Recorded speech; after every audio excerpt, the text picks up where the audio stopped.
Man, what a night! What a night! You got people over here comparing Sean O'Malley to Conor McGregor. What's that about? You know, they look like the same type of shot. You know, I'm not gonna hate on Sean. I'm not saying that. Actually, I'm really proud of Sean. You know, it's kind of a great story. One of the stories of the UFC that, like, one of the big stories that almost feels like it's coming to an end because we've been seeing Sean. You know, if you're hardcore, UFC fan like I am, I've been watching Sean since he got into UFC, maybe even a little bit before.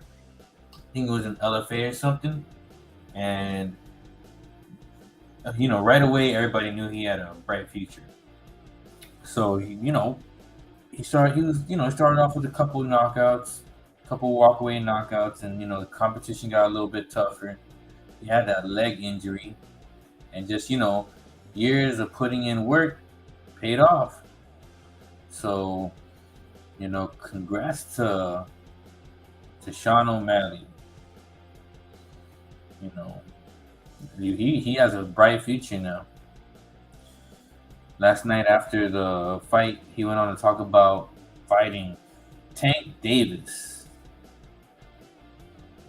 What do we think about this, guys?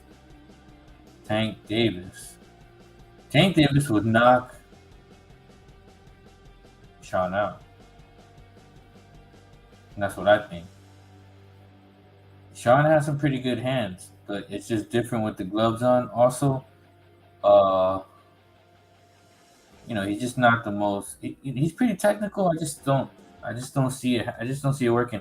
Honestly, though, he might have a better shot than Ryan Garcia. I'm not gonna lie. I just thinking that he still ends up losing or getting knocked out. So that's my opinion. You don't want to see Tank in the octagon, though. Like, same thing. He'll probably get knocked out. So, but that would be even better, in my opinion. Get Tank in the octagon. Tank's still like young. They're like the same age, and Tank doesn't really. I mean, O'Malley doesn't really wrestle, so it would probably be just a whole striking match. And I'd like to see some of these other weight classes get involved with the whole crossover thing, because so far all we're getting is what's his name, heavyweights, and then Conor McGregor trying to fight everybody in the welterweight and lightweight division. Which, man, he was talking so much crap last night. Most of those guys last night would have whooped him. Can you believe he called out Brad Tavares, talking smack about him?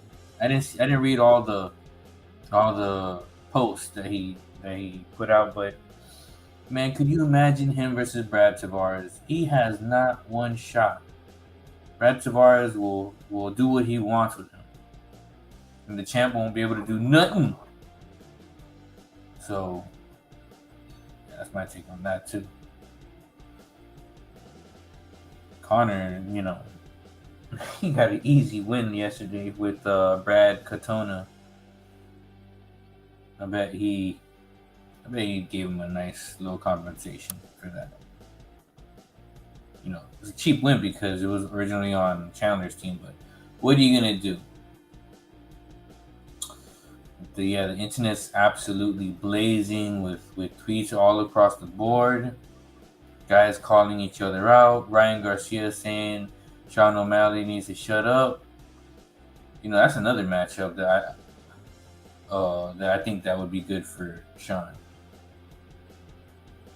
I'm not opposed to Sean versus Tank, Sean versus Brian Garcia. In all honesty, we want to see all these fights, right?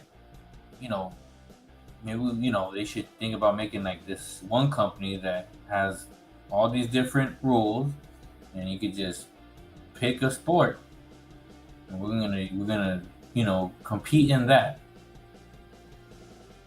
So whatever, these guys got to make up their mind. But the next couple of years look like it's gonna be interesting. Looks like it's gonna be the Sugar Show.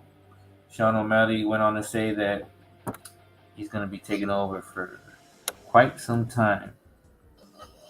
So we're gonna see what happens. That's all I got for right now. See you guys tomorrow.